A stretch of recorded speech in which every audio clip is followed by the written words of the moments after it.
changing my voice.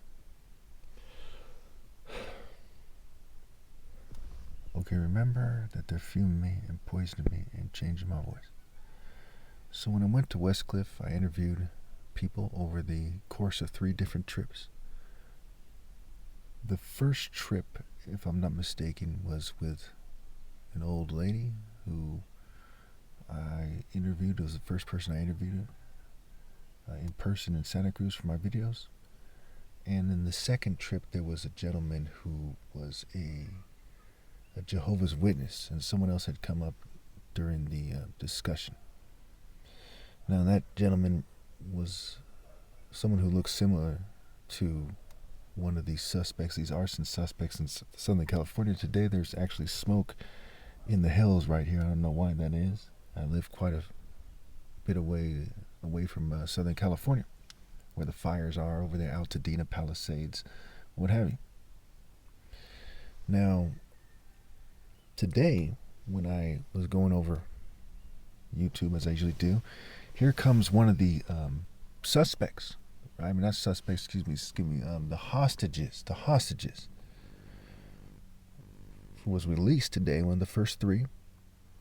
And she's missing 2 fingers, so she has 3 left over, right? 3 hostages released, 3 fingers. Okay, that by itself means nothing, right?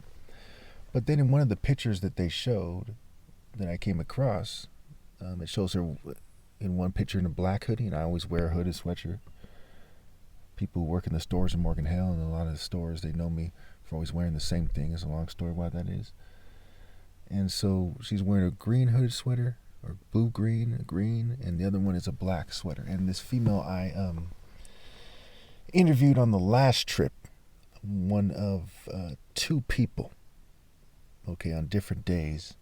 She's wearing a greenish kind of shirt and black shorts, right? So black hooded sweater, greenish, bluish hooded sweater, nearly the same color, if not the same color, greenish, bluish shirt and black shorts, right?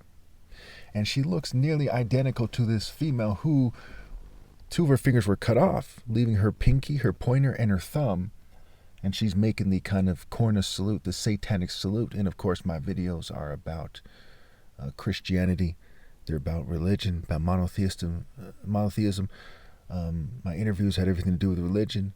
Atheistic Satanists are one of the main Satanists out there. They're basically people who, even though they're atheists, they're still Satanists because they're the way they live their life, right? They don't believe in God or the devil, but they believe in kind of doing mock rituals and mocking Christians, and they're atheistic Satanists. And of course, I've interviewed one of these people before, way back in the day, some female who was an atheistic Satanist. I'm being fumed even right now, and I have 23 witnesses on record to the psyop against me. And yeah, this is, do I think anything good is going to come from this? No. If I sent this information to the FBI, would they care? No, I've sent them information before. I've sent the FBI information. I've sent the Justice Department. I've called Internal Affairs. I've called the police department in the area, Santa Clara County Sheriff Department. Basically the way things work is there's a bunch of rich corporations and rich governing class people who have family members everywhere, and people are afraid to go against them. I mean, look up the Code of Silence. It has everything to do with that. So they're terrified to go against them. So reporting this stuff doesn't seem to be helping. Okay, and I haven't tried to report things like this for a long time because the type of evidence I sent was very damning, very damning. It proved definitively that I'm persecuted. The letter I wrote made it clear that I have witnesses, so on and so forth. They didn't care, right? They didn't care to do anything about it. They're scared or something. I think most people don't like the way things work, but they didn't want to kind of do anything about it because, they're terrorized, right? And they don't believe in rallying and serving God and exposing evil. They believe in finding their life in the world. Is what it boils down to, right? See 1 John 2:15. Okay. So that's that. I wanted to put these pictures out there again, and these other pictures for the first time. And keep in mind, with the arson thing, and I put out that picture already with the guy who resembles the arson guy.